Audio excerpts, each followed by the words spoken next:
चलिए फिर करते हैं आज हम अपनी अगली वीडियो स्टार्ट, जिसमें हम आज देखेंगे पार्ट 2 किसका, क्लासिफिकेशन ऑफ प्लांट किंगडम का। इसी को हम हिंदी में जानते हैं पादप जगत का वर्गीकरण के नाम से, जो कि इम्पोर्टेंट होगा डीएसएसबी, टीजीटी, एलटी और पीजीटी के लिए, सभी प्रदेशों के बोर्ड के एग्ज़ाम्स के लिए। ठीक है, इसमें भी हम वही फिर अपने टॉप 25 क्वेश्चन देखेंगे जो कि इम्पोर्टेंट होंगे किसी भी एग्ज़ाम के लिए जिसमें क्वेश्चन आते हों हमारे बॉटनी के प्लांट किंगडम से। तो चलिए फिर स्टार्ट करते हैं बिना किसी देरी के अपने क्वेश्चन की ओर।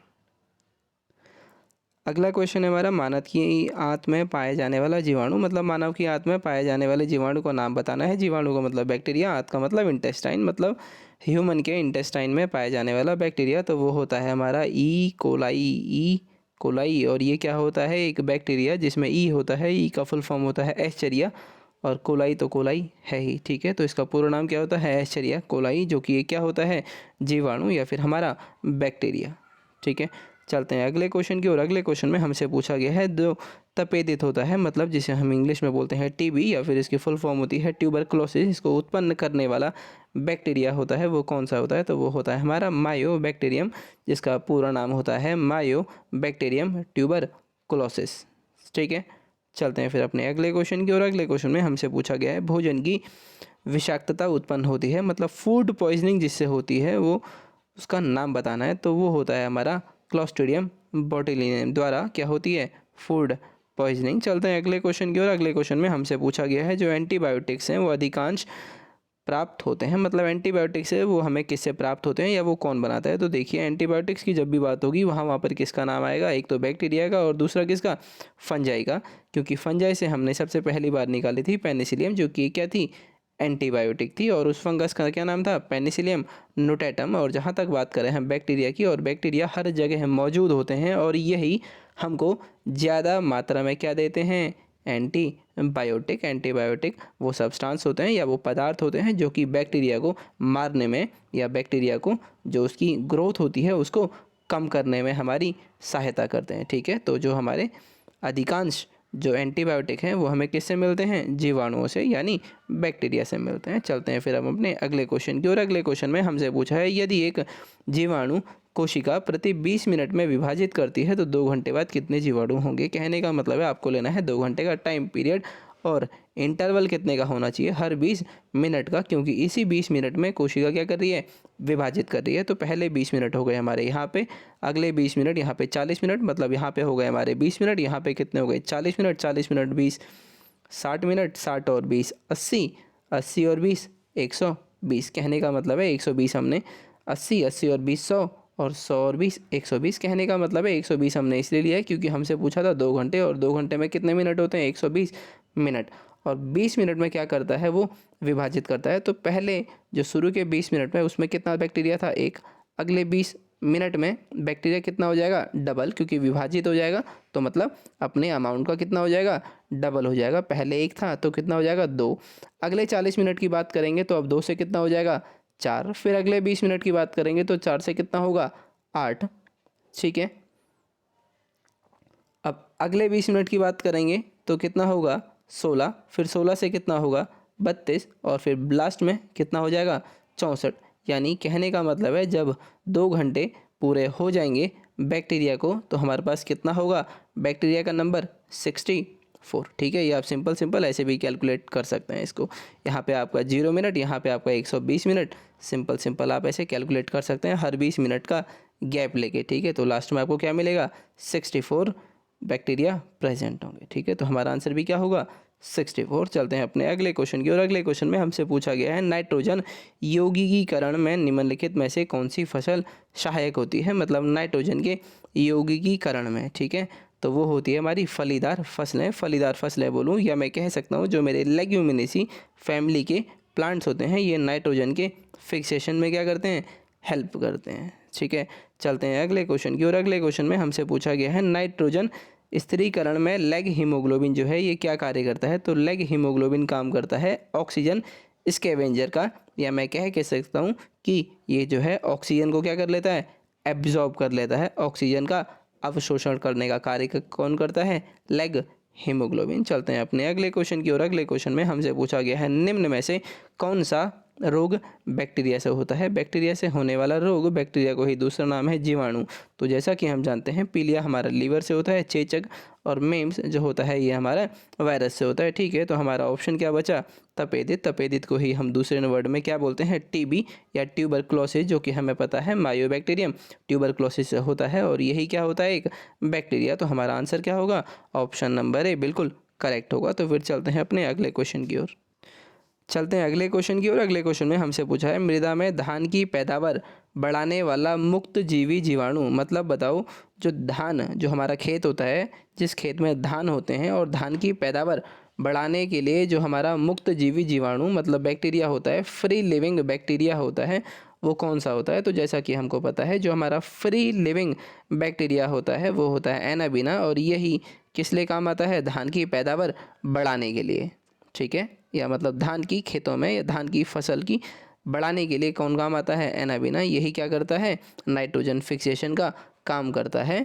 मुक्त जीवी होता है, ये मुक्त जीवी जीवाणु होता है। चलते हैं अगले क्वेश्चन की ओर। अगले क्वेश्चन में हमसे पूछा गया है प्रशीतन खाद्य परिसरण में मदद करता है। मतलब प्रशीतन खाद्य परिसरण में कौन हमारी क्या करता है? मदद करता है। तो जैसे कि हम देखते हैं, या फिर जैसे ही आप इन ऑप्शन को पढ़ेंगे तो आप देखेंगे जैव रासायनिक अभिक्रिया की दर को कम करता है। कौन? प्रशीतन खाद्य परिसरण में मदद करता है हमारी ये जैव रासायनिक अभिक्रिया की दर को कम करके।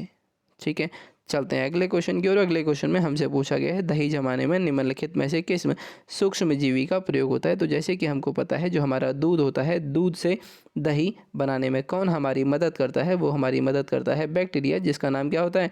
लैक्टोबैसिलस। और यही साथ साथ में दही में क्या डालता है? बी12 की मात्रा को भी बढ़ाता है या विटामिन बी को भी बढ़ाता है। ठीक है, तो जैसे कि इसमें पूछा गया है दही जमाने में, तो हमारा आंसर क्या होगा? लैक्टोबैसिलस। चलते हैं अपने अगले क्वेश्चन की ओर। अगले क्वेश्चन में हमसे पूछा गया है निम्नलिखित में से किसके द्वारा दूध खट्टा होता है। तो दूध जो खट्टा होता है, खट्टा करने के लिए भी हमारा कौन आता है? वो होता है बैक्टीरिया की मदद से दूध क्या होता है? खट्टा होता है। ठीक है, चलते हैं फिर अगले क्वेश्चन की ओर। अगले क्वेश्चन में हमसे पूछा है दूध के दही के रूप में जमने का कारण। तो जमने का कारण बताना है, तो मैंने आपको बताया था वो क्या होता है? लैक्टोबैसिलस, जो हमारे दूध को किस में कन्वर्ट कर देता है? दही में। ठीक है, और उसकी न्यूट्रिशनल क्वालिटी को भी क्या करता है? इम्प्रूव, क्या डाल के? विटामिन बी उसमें इम्प्रूव करके, या विटामिन बी की क्वालिटी को इम्प्रूव कर देता है। मतलब विटामिन बी जो है उसमें बढ़ा देता है इसकी मात्रा को। चलते हैं अगले क्वेश्चन की ओर। अगले क्वेश्चन की ओर हमसे पूछा गया है निम्न में से कौन सा सहजीवी नाइट्रोजन यौगिकीकरण जीवाणु है। मतलब जो है नाइट्रोजन फिक्सेशन करता है सहजीवी में, मतलब सिम्बायोसिस के फॉर्म में, तो वो कौन होता है? वो होता है हमेशा हमारा राइजोबियम। राइजोबियम करता है नाइट्रोजन फिक्सेशन सिम्बायोसिस में। सिम्बायोसिस में किसके? जो हमारे लेग्यूमिनेसी फैमिली के प्लांट होते हैं या जो हमारे दलहन वाले पौधे होते हैं उनकी जड़ों में जाता है। वहाँ पे क्या होता है? नोड्यूल, उसके अंदर क्या रहता है? बैक्टीरिया, और क्या करता है? नाइट्रोजन का फिक्सेशन करता है। चलते हैं फिर अपने अगले क्वेश्चन की ओर। अगले क्वेश्चन में हमसे पूछा गया है सर्वप्रथम विषाणु मतलब वायरस की खोज किसने करी थी। मतलब फर्स्ट जो वायरस की डिस्कवरी है वो किसने करी है? स्टॉकमैन ने करी है, इवानोवास्की ने करी है, स्टैनले ने करी है, या स्मिथ ने करी है? तो वो करी है हमारी इवानोवास्की ने। ठीक है, स्टैनले ने किया था, वो किया था वायरस का क्रिस्टलाइजेशन, मतलब क्रिस्टल बनाए थे सबसे पहली बार वायरस के। वो कौन थे? हमारे स्टैनले। लेकिन वायरस को खोजा था वो कौन थे? हमारे इवानोवास्की। ठीक है, तो चलते हैं अगले क्वेश्चन की ओर। अगले क्वेश्चन में हमसे पूछा गया है विषाणु माने जाते हैं, मतलब जो हमारे वायरस होते हैं इनको हम क्या मानते हैं? सजीव मानते हैं, निर्जीव मानते हैं? सजीव और निर्जीव दोनों के बीच का एक ट्रांजिशनल ग्रुप मानते हैं, या फिर सजीव जो गुणन की शक्ति खो चुके होते हैं? तो जैसा कि हम जानते हैं जो हमारा वायरस होता है ये एक ट्रांजिशनल ग्रुप होता है, किसमें? लिविंग और नॉन लिविंग के बीच का। ठीक है, या फिर हम ये कह सकते हैं ये लिविंग और नॉन लिविंग के बीच का एक क्या होता है? कनेक्टिव लिंक होता है। तो हमारा ऑप्शन नंबर सी क्या हो जाएगा इसका करेक्ट आंसर। चलते हैं अगले क्वेश्चन की ओर। अगले क्वेश्चन में हमसे पूछा गया है निम्नलिखित में से किसमें एंजाइम नहीं होते हैं। तो जो हमारा जो वायरस होते हैं, वायरस ना तो हमारा लिविंग है, ना ही हमारा नॉन लिविंग है, और ना ही वो क्या है? सेलुलर, ना उसमें कोई कोशिका है, ना वो लिविंग है, ना वो नॉन लिविंग है। तो सिंपल सी बात है, इसमें एंजाइम भी कोई नहीं मौजूद होते हैं। तो हमारा आंसर क्या है?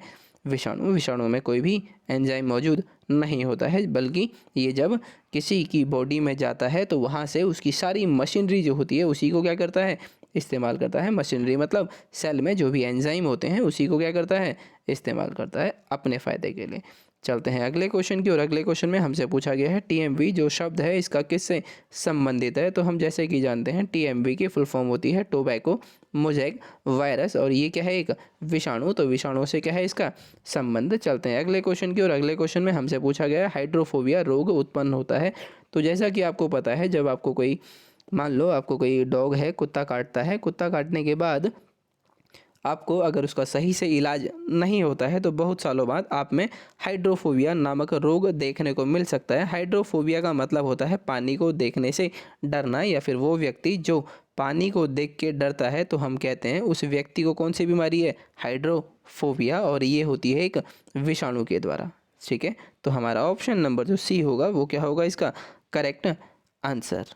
ठीक है, तो फिर चलते हैं अपने अगले क्वेश्चन की ओर। अगले क्वेश्चन में हमसे पूछा गया है कुत्ते के काटने से जिस विषाणुओं के द्वारा घात रोग उत्पन्न होने लगता है वो कहलाता है कि वो क्या होता है, हाइड्रोफोबिया। कुत्ता काटेगा, जो विषाणु हमारी बॉडी में जाएगा वो कुछ सालों बाद असर करेगा। अगर प्रॉपर ट्रीटमेंट नहीं मिलता है तो फिर क्या करेगा, मनुष्य पानी से डरेगा, और इसी को हम क्या बोल देंगे, हाइड्रोफोबिया।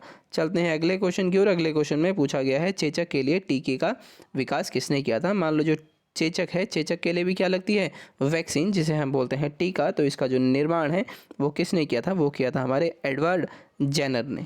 ठीक है, तो फिर चलते हैं अपने अगले क्वेश्चन की ओर। अगले क्वेश्चन में हमसे पूछा गया है एडवर्ड जेनर ने किसकी खोज करी थी। तो जो हमारे एडवर्ड जेनर थे इन्होंने खोज करी किसकी, चेचक के टीके की। अगला क्वेश्चन है विषाणु वृद्धि करता है। विषाणु जो है अपनी ग्रोथ, मतलब जो वायरस है वो अपना ग्रोथ कहाँ पे करता है, तो वो करता है जीवित कोशिका में, जैसा कि मैं आपको पहले बता चुका हूँ। उसकी मशीनरी इस्तेमाल करता है और अपना ग्रोथ करता है उसमें। अगला क्वेश्चन है विषाणु निर्जीव माने जाते हैं क्योंकि, विषाणु को हम मानते हैं निर्जीव, वो क्यों माने जाते हैं, क्योंकि हम इनका क्या बना सकते हैं, क्रिस्टल बना सकते हैं। ठीक है, और ये क्रिस्टलाइज बनाने का काम किया था, या क्रिस्टल बनाने का काम किया था, वो किसने किया था, स्टैनले के द्वारा किया गया था। स्टैनले हैं हमारे एक साइंटिस्ट जिन्होंने वायरस के ऊपर काम किया है, और उनको क्या किया है, क्रिस्टल बनाए हैं। जैसे आप चीनी का एक टुकड़ा देखते हैं ना, चीनी के एक टुकड़े को हम क्या बोलते हैं, क्रिस्टल, वैसे ही इन्होंने वायरस के क्या बनाए हैं, क्रिस्टल। ठीक है, चलते हैं फिर अगले क्वेश्चन की ओर। अगले क्वेश्चन में हमसे पूछा गया है एंजाइम अनुपस्थित होता है, मतलब एंजाइम किस में मौजूद नहीं होते हैं। तो जैसा कि मैंने आपको बताया है, जो हमारे वायरस होते हैं या जो हमारे विषाणु होते हैं इनमें कोई भी एंजाइम मौजूद नहीं होता है। तो हमारा इसका आंसर क्या होगा, ऑप्शन नंबर बी, और वही क्या होगा इसका बिल्कुल सही सटीक जवाब। ठीक है, तो ये थे हमारे इस वीडियो के प्रश्न। बाकी हम मिलते हैं आपसे अगली वीडियो में। जिसने पिछली वीडियो ना देखी हो वो देख लेना, ये तो है मेरा कहने का काम। ठीक है, बाकी आप देखो ना देखो आपकी मर्जी है। चलते हैं फिर, मिलते हैं आपसे अगली वीडियो में।